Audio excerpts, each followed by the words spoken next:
नमस्कार दोस्तों, आज हम आपको छठ पर्व की पवित्र कथा सुनाने जा रहे हैं, जो न केवल बिहार और उत्तर प्रदेश में बल्कि पूरे भारत में श्रद्धा और भक्ति से मनाया जाता है। यह पर्व सूर्य देव और छठ मैया की उपासना का पर्व है, जिसमें नदियों के किनारे श्रद्धालु जल में खड़े होकर सूर्य को अर्घ्य देते हैं। आइए जानते हैं इस पर्व के पीछे की पौराणिक कहानियाँ और इससे जुड़े महत्व। माता सीता की छठ पूजा।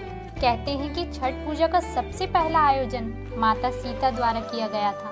वाल्मीकि रामायण के अनुसार भगवान श्री राम के वनवास से लौटने के बाद माता सीता ने इस पूजा का आयोजन मुंगेर के गंगा तट पर किया था। उन्होंने 6 दिनों तक सूर्य देव की उपासना की और अंततः गंगा के तट पर खड़े होकर उन्हें अर्घ्य दिया।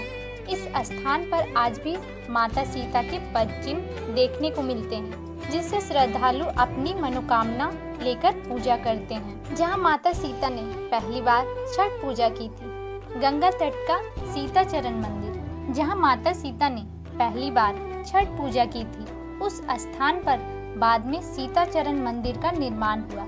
यह मंदिर हर साल गंगा की बाढ़ में डूबता है, लेकिन यह चमत्कारिक है कि माता सीता के पद चिन्ह धूमिल नहीं होते। यह आस्था और विश्वास का प्रतीक बन गया है, जहाँ श्रद्धालु अपनी मनोकामनाओं के साथ पूजा करने आते हैं। माना जाता है कि यहाँ आने वाले श्रद्धालु अपनी हर इच्छा को पूर्ण होते देखते हैं। सूर्य पुत्र कर्ण की कथा।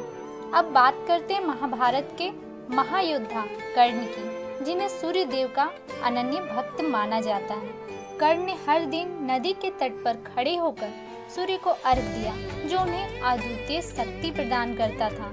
इस प्रकार कर्ण की सूर्य भक्ति को छठ पूजा की परंपरा में जोड़ा जाता है और आज भी श्रद्धालु उनकी तरह नदियों के किनारे अर्घ्य अर्पित करते हैं।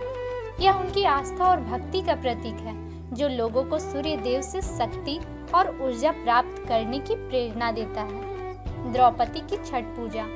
महाभारत के युद्ध के बाद जब पांडव कठिनाइयों का सामना कर रहे थे, तब द्रौपदी ने छठ पूजा की उपासना की।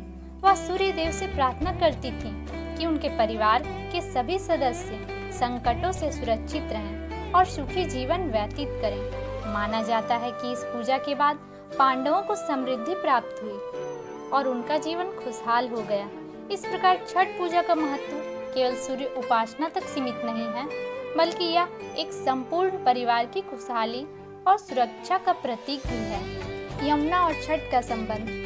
एक अन्य कथा के अनुसार सूर्य देव की पुत्री यमुना भी अपने पिता की उपासना में आस्था रखती थी। यमुना के किनारे सूर्य को अर्घ्य देने का अनुष्ठान इसी से प्रेरित माना जाता है। छठ पूजा के दौरान गंगा और यमुना नदियों के तटों पर विशेष पूजा आयोजित की जाती है, जहां लोग जल में खड़े होकर सूर्य देव को अर्घ्य अर्पित करते हैं। यह आस्था की गहराई को दर्शाता है कि कैसे नदियां और सूर्य दोनों छठ पूजा का अभिन्न अंग बन गए हैं। तो दोस्तों, छठ पूजा न केवल एक पर्व है, बल्कि यह प्रकृति के प्रति हमारे आभार और श्रद्धा को प्रकट करने का एक माध्यम है। सूर्य देव और छठ मैया की उपासना से हमें यह सीख मिलती है कि जीवन में ऊर्जा, शक्ति और समृद्धि कैसे प्राप्त की जा सकती है। यह पर्व हमें कर्ण, द्रौपदी, माता सीता जैसी महान आत्माओं की आस्था और भक्ति की याद दिलाता है। आशा है कि आपको हमारी यह जानकारी पसंद आई होगी। इस बार के छठ पर्व में अपने परिवार और प्रियजनों के साथ सूर्य देव और छठ मैया का आशीर्वाद प्राप्त करें और जीवन में सकारात्मकता, स्वास्थ्य और समृद्धि की कामना करें।